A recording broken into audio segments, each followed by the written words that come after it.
Baik, terkait dengan statement penasihat hukum ter, eh, terpidana Saudara Sylvester yang menyatakan bahwa yang bersangkutan masih berada di wilayah Jakarta, kami sangat berharap itikat baik dan kooperatifnya dari penasihat hukum dan juga Saudara Sylvester untuk hadir di Kejaksaan Negeri Jakarta Selatan untuk dilaksanakan eksekusi karena yang bersangkutan perkaranya sudah inkrah dan sudah mempunyai tuntutan yang tetap. Dan terkait adanya keinginan melakukan upaya hukum PK, silakan, itu hak daripada terpidana. Namun pada prinsipnya bahwa upaya hukum PK tidak menunda eksekusi. Dan kami tegaskan bahwa Jaksa Eksekutor pada Kejaksaan Negeri Jakarta Selatan tetap melakukan eh, pencarian dan eksekusi terhadap yang bersangkutan dan akan mengambil langkah hukum yang tegas, terukur, dan sesuai dengan ketentuan hukum yang berlaku.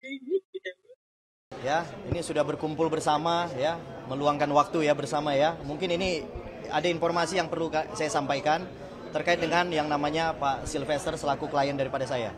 Oke, Pak Sylvester yang intinya ada di Jakarta. Itu dulu saya jelaskan ya.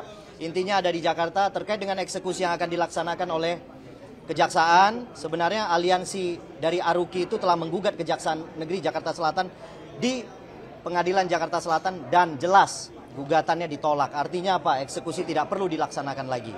Itu yang perlu saya sampaikan. Terkait dengan referensi hukum yang bisa saya sampaikan terhadap perkara Sylvester Matutina, bahwa jelas pasal yang menjerat Pak Sylvester telah kadaluarsa. Oke, menjalankan putusan terkait dengan undang-undang hukum pidana yaitu pasal 8485 bahwa peristiwa tersebut telah kadaluarsa dan tidak patut untuk dieksekusi lagi. Itu yang bisa saya sampaikan. Oke, apa yang mau ditanyakan oleh rekan-rekan wartawan? Artinya begini, ketika yang bersangkutan tidak hadir dalam peradilan, ketika mengajukan yang namanya PK, jadi untuk perkara pidana PK itu boleh dilaksanakan atau diajukan sebanyak 5 kali. Sehingga yang kemarin itu memang adanya sakit yang mengakibatkan tidak bisa hadir, kemudian PK tersebut telah kami cabut. Oke, teman-teman, telah saya cabut. Kami cabut ya, rekan daripada saya telah mencabut dan sekarang kami menunggu penetapan dari Ketua Pengadilan Negeri Jakarta Selatan. Nah, kami berencana untuk mengajukan lagi PK kedua. Ya, untuk perkara pidana saya jelaskan boleh 5 kali. Jadi tidak ada hambatan kalau itu. Oke, selanjutnya apa lagi? Bang, tapi kemarin kan dari Kajari Jaksel katanya masih mencari keberadaan Sylvester, itu sudah berkomunikasi belum Pak dengan Kajari Jaksel? Nah, saya telah mengajukan permohonan penundaan eksekusi kepada Kejari Jaksel. Oke, jadi karena kita akan mengajukan PK kedua. Jadi kita sudah berkomunikasi, yang artinya komunikasi kami itu mengajukan permohonan tidak dilaksanakan eksekusi karena perkara ini sudah kadaluarsa. Jadi jangan dipaksakan. Kalau dipaksakan kami akan ajukan upaya hukum terhadap Kejari Jakarta Selatan. Enggak. Sudah kadaluarsa, Bang. Enggak perlu lagi kita mengulur waktu sebenarnya.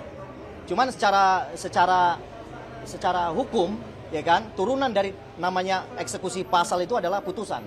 Sehingga untuk melaksanakan putusan itu kita harus mengajukan PK kedua. Seperti itu. Jadi kita sekarang masih menghilang dari publik itu, Pak. Ya, kalau terkait menghilang dari publik itu saya belum bertanya kepada yang bersangkutan kenapa menghilang, ya kan? Tapi mungkin ada beban ya, ada mungkin secara batinnya mungkin ada pemahaman yang berbeda dari kami. Ya kan, kalau kita lawyer kan hanya memberikan pandangan hukum. Sementara mungkin orang yang mengalami masalah kan mungkin ya, menurut saya dia punya pandangan berbeda. Seperti itu. Cungkring di balik si plester itu.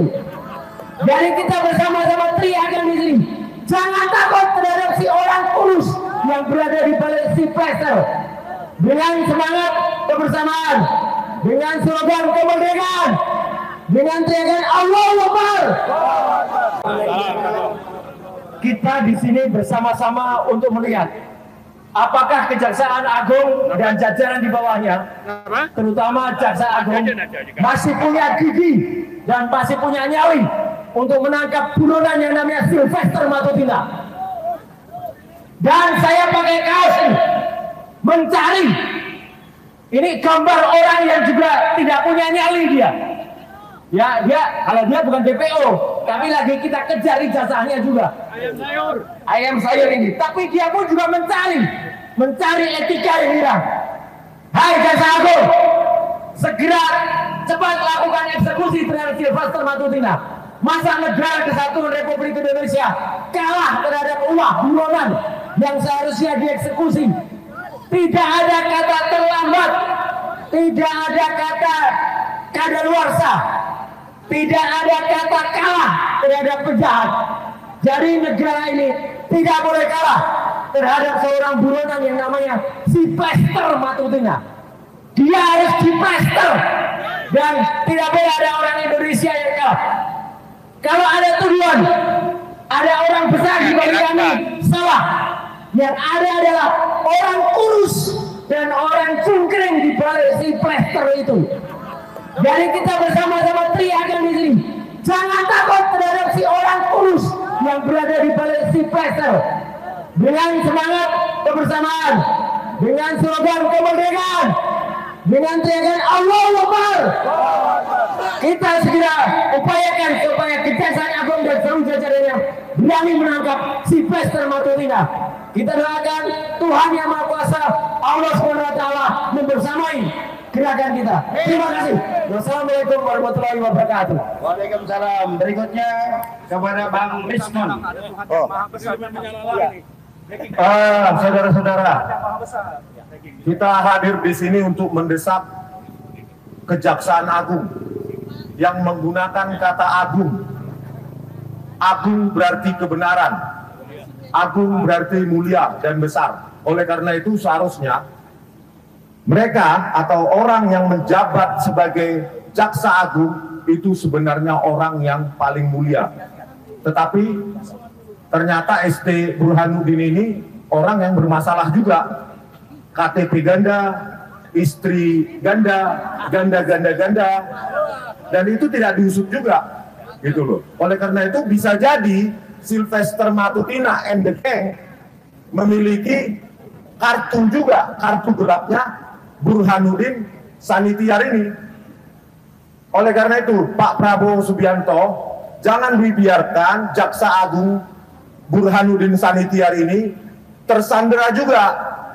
Kalau memang Jaksa Agung tidak tersandera, harusnya Sylvester Matutina sudah berada di kerangkeng. Kalau bisa di sel tikus dia itu. Ya. Dan kalau Pak Prabowo Subianto, kami kecewa.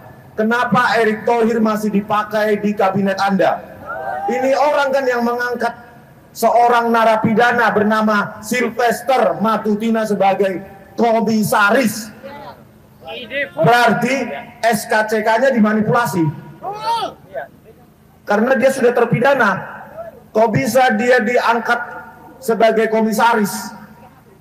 Harusnya Erick Thohir juga tidak boleh berada di kabinet merah putih.